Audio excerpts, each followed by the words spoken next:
Hey there. Today, I'm excited to bring you a conversation that's the next story in our success series. If you're just tuning into this series for the first time, we are talking to arts administrators, arts managers at different points in their careers. That's students, entry level, early career, mid-career, an aspiring executive director who successfully made the leap, and today, an artist who sort of fell into administration a little bit. All of these arts professionals you're hearing from in this series, I've had the pleasure and honor and joy of working with in my Uplevel coaching program, and they have been so generous to come on here and share their stories with you.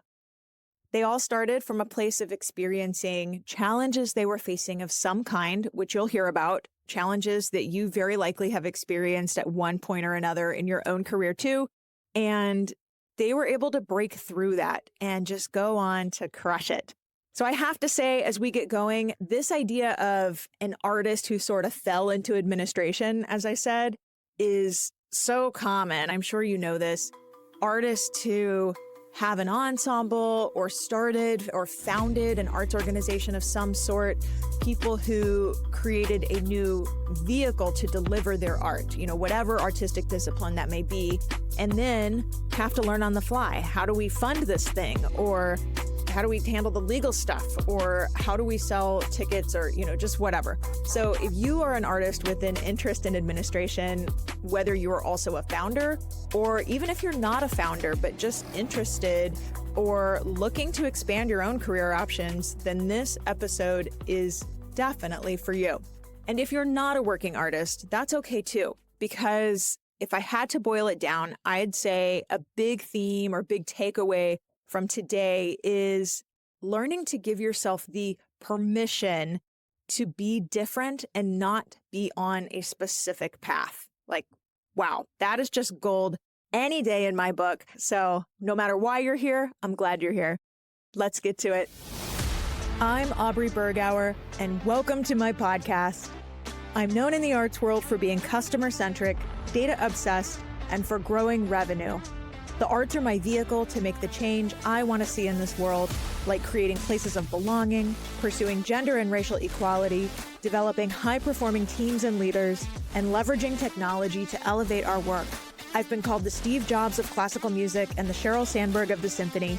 I've held offstage roles managing millions of dollars in revenue at major institutions, been chief executive of an orchestra where we doubled the size of the audience and nearly quadrupled the donor base.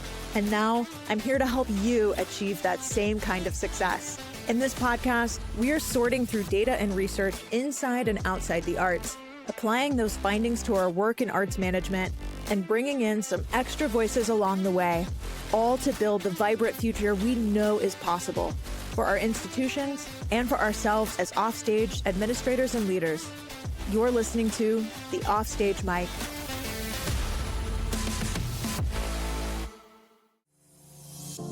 Hi everyone, Aubrey Bergauer here. Before we dive into today's episode, I want to tell you about Annual Fund Toolkit. If you're a nonprofit looking to revolutionize your fundraising strategies, you need to know about Annual Fund Toolkit.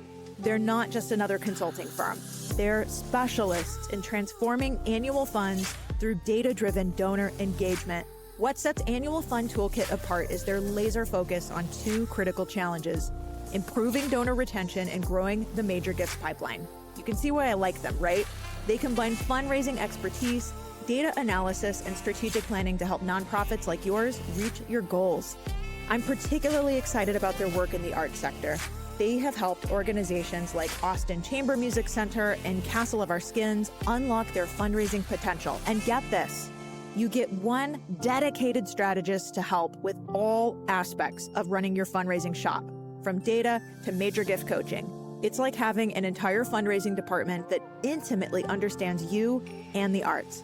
Annual Fund Toolkit provides a clear roadmap to donor loyalty, automated dashboards to track your progress, and a catalog of proven playbooks.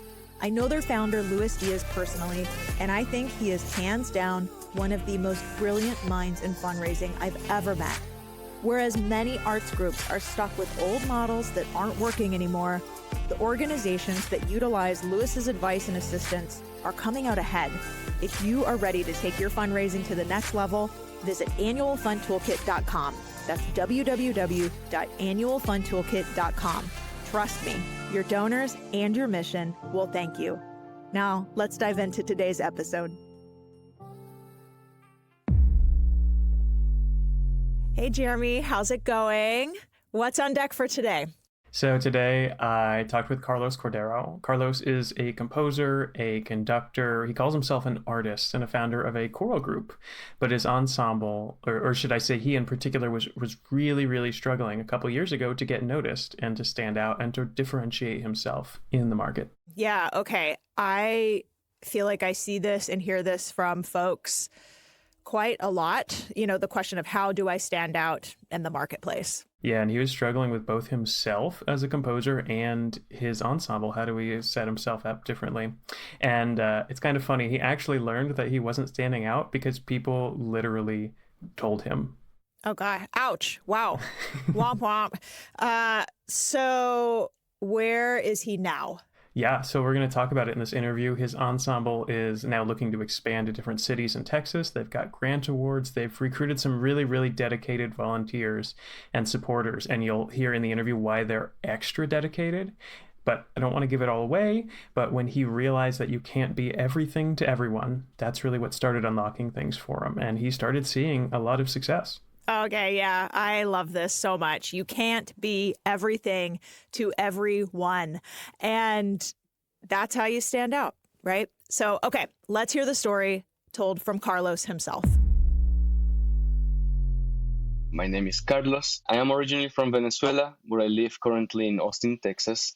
And I do many things in music. And I'm glad that it's that way because if I say in one thing, I get a little bit bored. I am a composer mainly, but I'm also a conductor. And something that I newly created a few years ago now was the title of New Choral Music Advocate.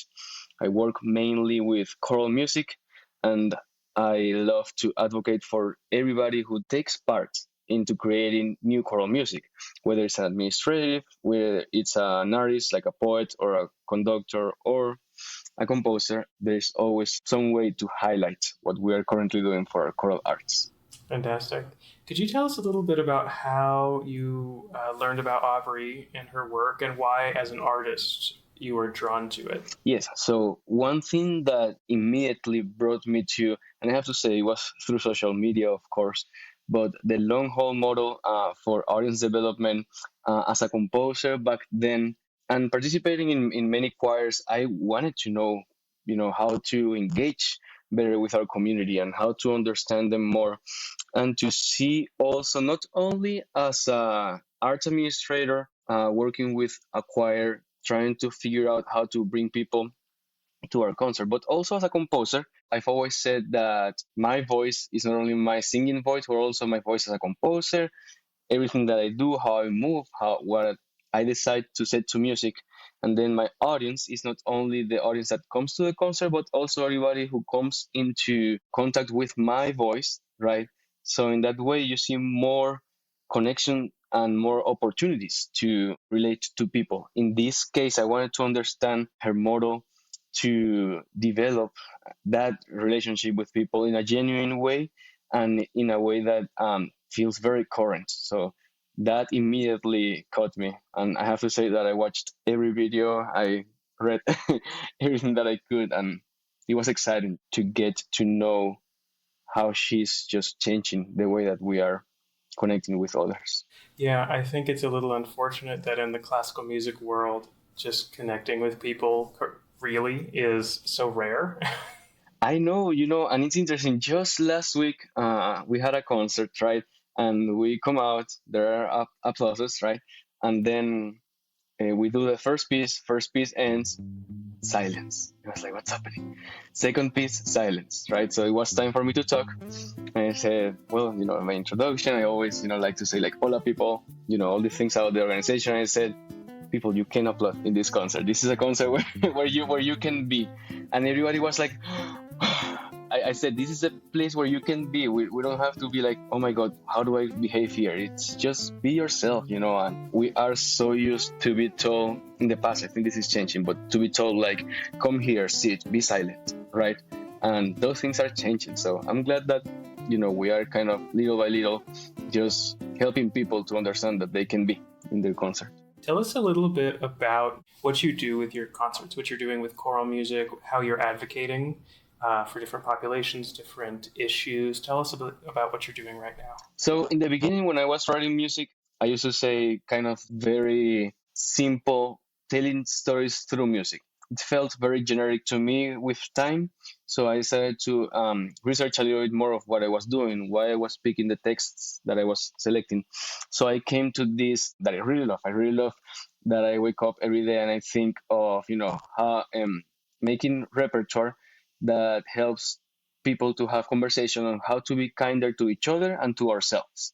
So this helps me to not only write pieces that are very important to me in terms of social issues, current or in the past, but mostly current, but also pieces that are a little bit more light-hearted and that talk about connection in the community or talk about how our inner child needs to be more present to help us lower our stress and enjoy more the everyday. And I say that, of course, and I keep reminding myself of that, right?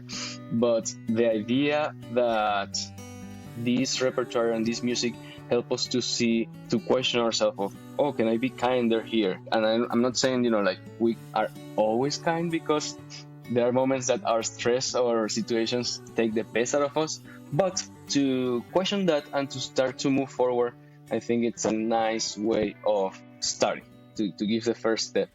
And through both the music I write, but also the music that I perform, and in this case with Unheard as well. Unheard is my professional choir here in Texas. We have almost 1 year, and it's very exciting to be leading this ensemble because we advocate for the LGBTQ plus community. And under that same flag of how to be kinder to each other and to ourselves, we gather people through choral music to elevate the voices of the LGBTQIA plus community. It's really exciting to think, because when I got to music, I thought, yes, I love music, I love performing, I love writing, but why? Why am I doing this? What's the goal? And I really like that I connected to then this why, and it helped me to then explain to people, like, oh, why did you write this piece? This is exactly the reason why.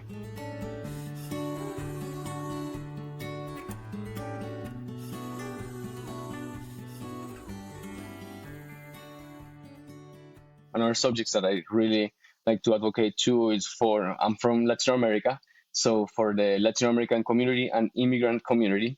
And it's been interesting because coming from Venezuela, there are a lot of humanitarian crises in Venezuela right now. And in the beginning, it was a lot about the troubles of, for example, immigrating. And it is it's a very challenging thing to do, right?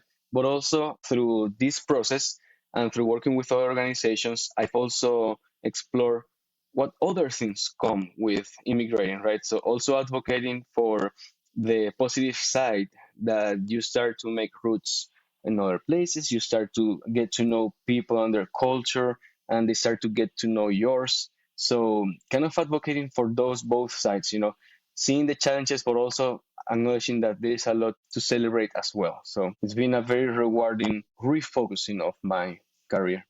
Yeah. One thing that's come up this season already is how important having a specific why is, or a specific mission, or making a specific change in people with our music. Could you talk about maybe the moment that you realized what that was for you, or when you realized that you needed to do something more specific?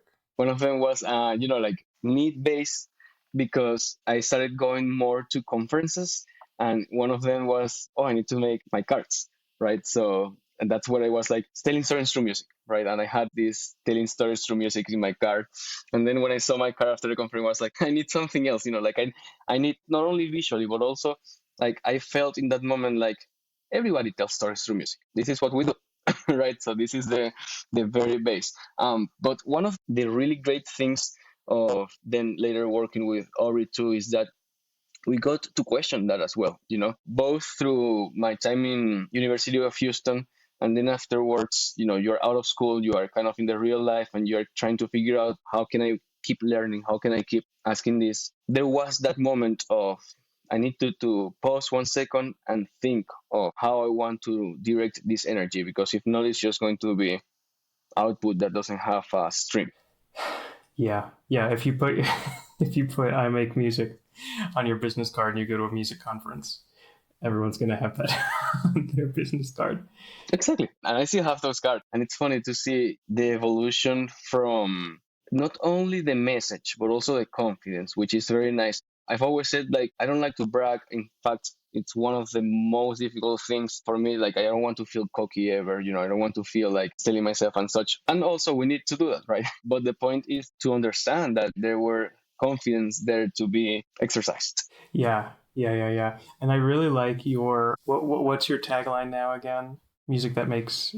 Yeah, so writing music that allows us to have conversations, how to be kinder to each other and to ourselves. Yeah, I love that because it drives you and it makes it very easy to understand what you're doing and what the point can be. So I love that you show up every morning. Clearly, you didn't always feel like that. None of us always feel like getting up. But when you have that clear goal, mission, however you'd like to call it, that just makes everything easier, more focused. And one of the things I love about it is that it takes away a little bit from the music. And a lot of people tell me like, oh my God, you're crazy because, like you're talking about music not being the most important, right? But to me, yes, making music, writing music and all that, it's awesome, right? And also there is something more, right? That in this case is the conversations that we have, after the concert, during the concert or before. But it's writing something, going to a concert or doing something in order to connect with others, in order to share your story and to hear what they have to say. So I want ultimately for my events and my output to help people do that other step of talking, of connecting, of saying, hey, I have an idea of how to improve this inequality that we have in this community. Let's go and work together. That kind of fire. If there are listeners in the audience who are struggling with confidence in any way, what advice would you give them? I think that one of the biggest things that I learned in my path, and this was also working through therapy and such, was understanding that my title didn't define me. And what was awesome, I was trying to think like, oh, I don't know exactly what do I do as a composer, or how do I do it, or how do I want that to go. And my therapist was like, you can create what you want to do. And then that's why I decided to do the new choral music advocate, because that kind of freed me up to then understand what I could do as a performer. And with that, I then unlocked myself to kind of help me find these trainings, right? Before I was like, is this really what a composer needs to do? No, I shouldn't have to do this training, right? But through that other lens, I was able to then confidently say, yes, I need this training because this will help me to grow not only my brand, but also my practice. And this will then help me to create that effect of research and kindness in our community, right? So I will say for people who are struggling with confidence is to find that permission within. We have to be able to expand of what we want to do. Most things that we do today are not purely just one, but they are a combination of many things, right? So combine and explore, and then you will find how all these pieces come together in a beautiful puzzle.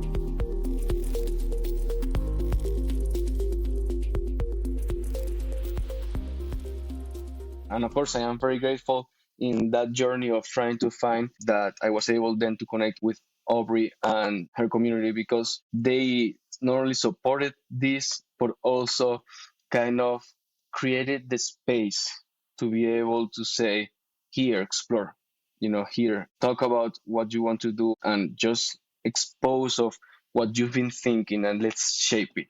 So it was amazing. It wasn't a one-way street where it's like, here's information, go and do. It was like, here's information, tell me what you want to do, let's shape this and let's just help you understand what you want to do and how you can do it best. So I'm super, super grateful.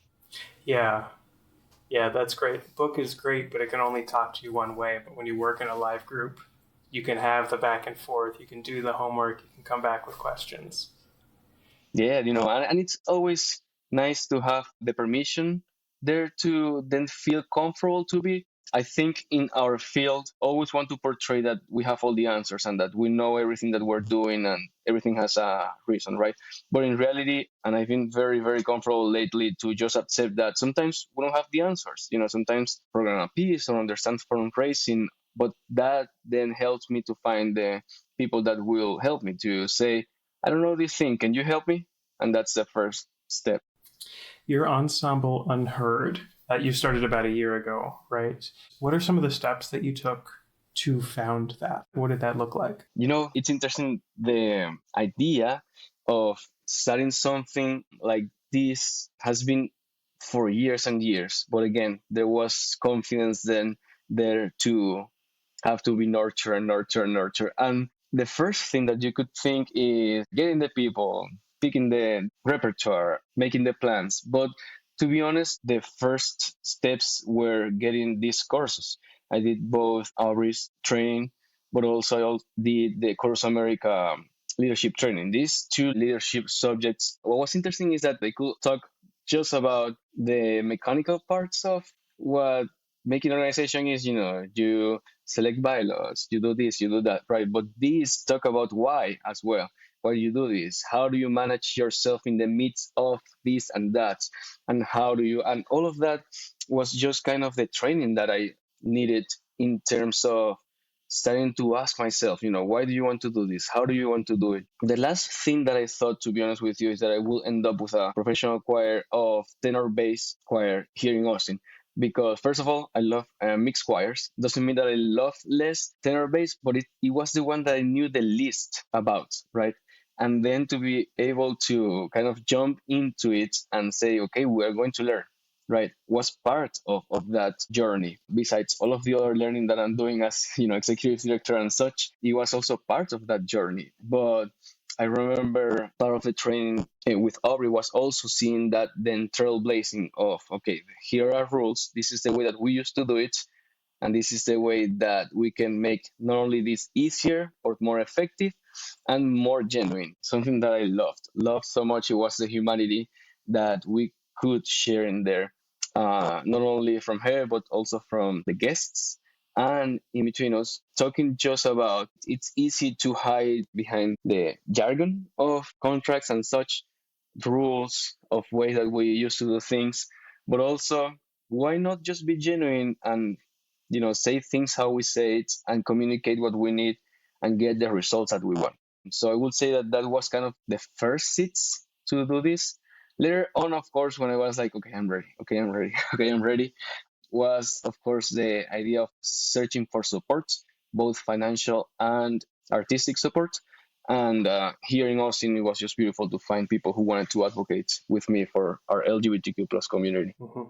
Yeah, again, when you have a really specific goal in mind, it's so much easier to get people on board with you and get them on the bus and get them on the team. It is so much easier to hear the no's and hear the yes, because you know that the ones that are there are definitely in tune with you. It's not, oh, we tell stories through music. Okay, what stories do you tell? This is what we're advocating for, and this is what the music will be about. The ones that say no, you understand what they are not there.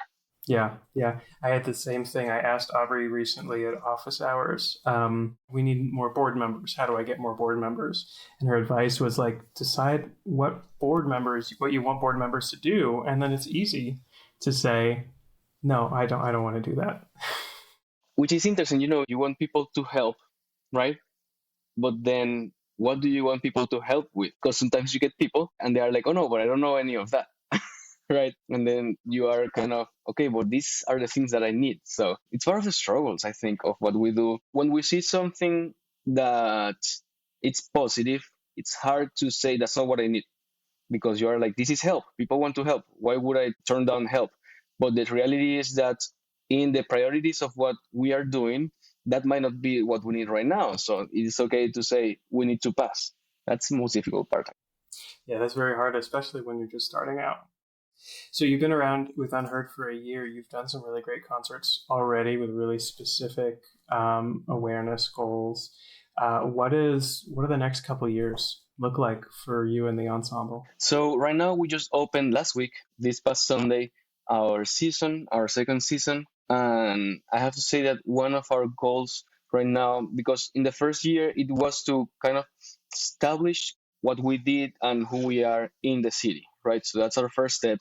This year we are furthering that and kind of establishing now what we just did in the first year. And I want to be able to expand to the neighboring cities that we have here in Texas. Of course, Texas is huge, so that will take some time. But one of my goals is for us to reach places like San Antonio and Houston, right? Besides other cities here, but also to be able to make connections. We started last season to make connections with other organizations that are not necessarily musical, but that advocate for the LGBTQ plus community, like here, the Kind Clinic. We have also the Human Rights Campaign that it's national. And these organizations, I want to be able to then collaborate with them to both share the message. It doesn't have to be necessarily through music, but with music, right? Involved. But to be able to let people know that what we do, which is interesting because in the beginning when we started, I was like, does everybody represents as the LGBTQ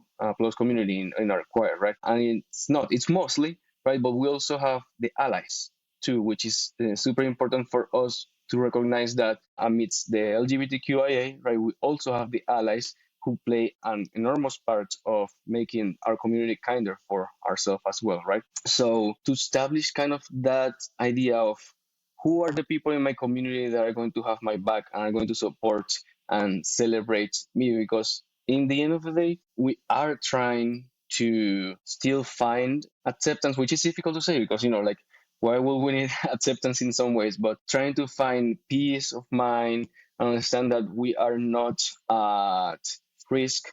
Sadly, a lot of in the present time, we are in many ways, right? So trying to find those people, those pillars, those organizations who are standing up for our community, then it's one of our goals right now. I'm starting to dream. So I have another one of my mentors. One of the questions was, like, how much can I then plan? How much can I? And it's like, this is the moment where you have to dream, what the future of this organization is. So then you can find your to-do list, right? Who are the people that you have to talk to? What are the action items besides setting up the concerts? Because for me, I enjoy planning a concert. I enjoy fundraising for it and all, but I don't like the living by concert mentality.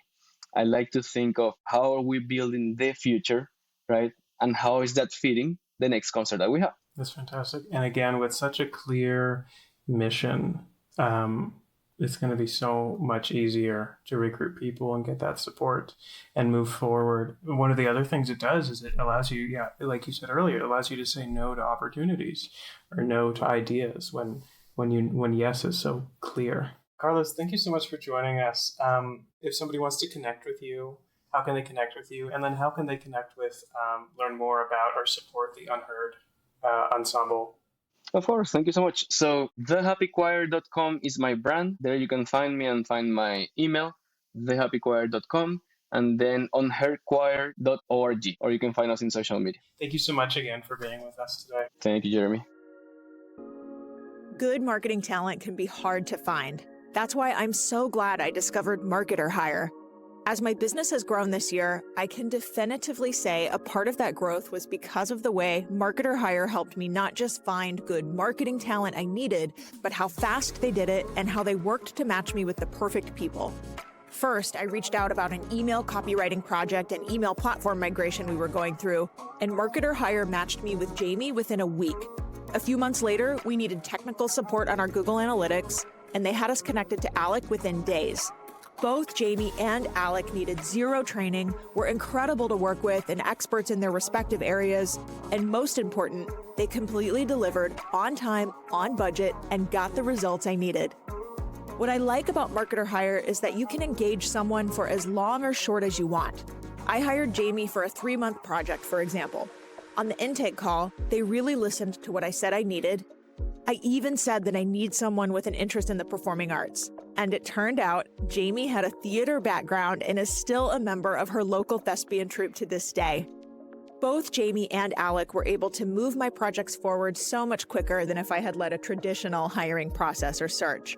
The whole thing was really easy from start to finish, and they never made me feel obligated to proceed if I didn't want to. They were even able to work with my small business budget.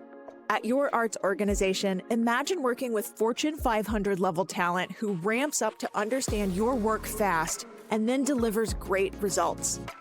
Get a $1,500 credit toward your first hire when you go to try.marketerhire.com/offstagemic. That's try.marketerhire.com/offstagemic.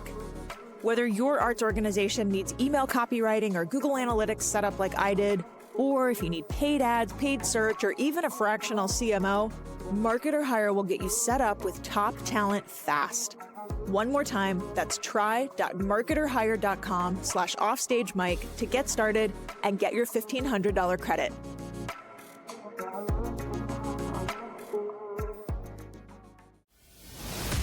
That's all for today, folks. Thanks so much for listening. If you like what you heard here, hit that button to follow and subscribe to this podcast. And if you've learned something or gotten value from this, please take 2 seconds to leave a quick one-tap rating or review in return. To all of you, one more time, thanks again. See you next time on the Offstage Mic. The Offstage Mic is produced by me, Aubrey Bergauer, and Aaron Allen. The show is edited by Novo Music, an audio production company of all women audio engineers and musicians. Our theme music is by Alex Grohl. Additional podcast support this season comes from Jeremy Cuevas, Kelly Stedman, other members of the Changing the Narrative team, and social media brand management by Classical Content. This is a production of Changing the Narrative.